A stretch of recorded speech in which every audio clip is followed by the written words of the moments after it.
عزیز طلباء و طالبات، السلام علیکم رحمۃ اللہ وبرکاتہ۔ بچوں، آج ہم 10ویں جماعت کی رباعیات کا مطالعہ کریں گے۔ سب سے پہلے رباعی کسے کہتے ہیں؟ رباعی 4 مصروں اور ایک خاص وزن اور بحر میں ادا کیے گئے شاعرانہ خیال کو رباعی کہتے ہیں۔ رباعی میں شاعر جو کچھ کہنا چاہتا ہے اس کا خیال پہلے مصرعے سے ترقی کرتا جاتا ہے اور چوتھے مصرعے میں اپنے عروج پر پہنچتا ہے۔ رباعی کی بحر کے لیے 24 اوزان مخصوص ہیں۔ اردو میں رباعی کا آغاز فارسی شاعری کے زیر اثر ہوا۔ فارسی میں عمر خیام کی رباعیاں بے حد مقبول ہیں۔ اردو کے ابتدائی زمانے میں بعض دکنی شعراء جیسے قلی قطب شاہ اور ملا وجہی نے رباعیاں لکھی ہیں۔ اس کے بعد شمالی ہند میں رباعی لکھنے کا رواج عام ہوا۔ رباعی کے لیے کوئی مخصوص موضوع نہیں ہے۔ عام طور پر اس میں فلسفیانہ، اخلاقی اور نصیحت آموز مضامین بیان کیے جاتے ہیں۔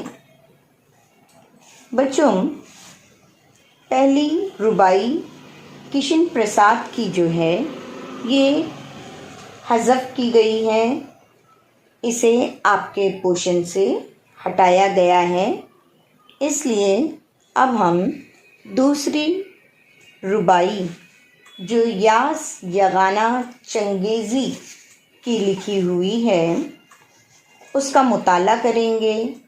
سب سے پہلے ہم جان پہچان میں یاس یگانہ چنگیزی کے متعلق پڑھیں گے کہ یاس یگانہ چنگیزی کا نام مرزا واجد حسین تھا۔ وہ سن 1883 میں پیدا ہوئے۔ پہلے ان کا تخلص یاس تھا، بعد میں یگانہ ہو گیا۔ ان کے کلام میں ایک خاص طرح کی انفرادیت کا رنگ نظر آتا ہے۔ بول چال کے ایسے الفاظ بھی جو ادبی زبان کا حصہ نہیں ہوتے، معنی میں تیزی تندی لانے کے لیے یاس یگانہ انہیں استعمال کرتے تھے۔ اب ہم یاس کی رباعی کی طرف آتے ہیں۔ یاس کہتے ہیں، مردان خدا کسی کے آگے نہ جھکے، دل شعلے غم سے پھک رہا تھا پھکے، جادہ اپنا ہے اور ارادہ اپنا، دھارا کیا پتھروں پہاڑوں سے رکے۔ دیکھیے، اس رباعی میں 4 مصرعے آپ کو نظر آ رہے ہیں۔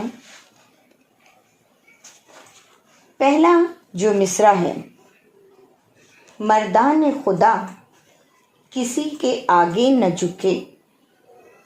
مردان خدا یعنی خدا کے خاص نیک بندے جو ہیں وہ کبھی بھی کسی دوسرے، کسی غیر کے آگے نہیں جھکتے ہیں۔ اس رباعی میں شاعر نے اپنے مخصوص انداز بیاں میں اپنی انفرادیت کو قائم رکھا ہے اور کہتا ہے کہ جو خدا کے خاص بندے ہوتے ہیں وہ راہ حق پر چلتے ہوئے راستے میں آنے والی تمام مشکلات اور رکاوٹوں سے کبھی بھی وہ سمجھوتا نہیں کرتے ہیں۔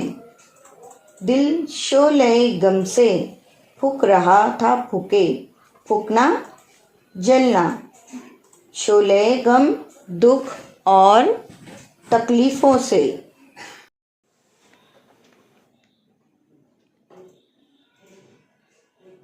سینہ سپر ہو کر ان کے سامنے کھڑے ہو جاتے ہیں اور ان تکلیفوں کا مقابلہ کرتے ہیں، اگرچہ ان کے دل شعلے غم سے جھلس رہے ہوں، مگر انہیں ان کی ذرہ بھی پرواہ نہیں ہوتی، نہ وہ اپنا راستہ چلتے ہوئے پیچھے ہٹتے ہیں اور نہ تو وہ اپنے ارادوں کو متزلزل ہونے دیتے ہیں، ڈگمگانے نہیں دیتے۔ ان کی یہی سوچ ہوتی ہے کہ وہ دھارا کیا جو پتھروں اور پہاڑوں سے رکے، اگر وہ دھارا ہے تو اس میں اتنا جوش، اتنا خروش ہونا چاہیے کہ وہ اپنے بہاؤ کے مقابل آنے والی بڑی سے بڑی مشکلات کو خس و خاشاک کی طرح بہا لے جائے۔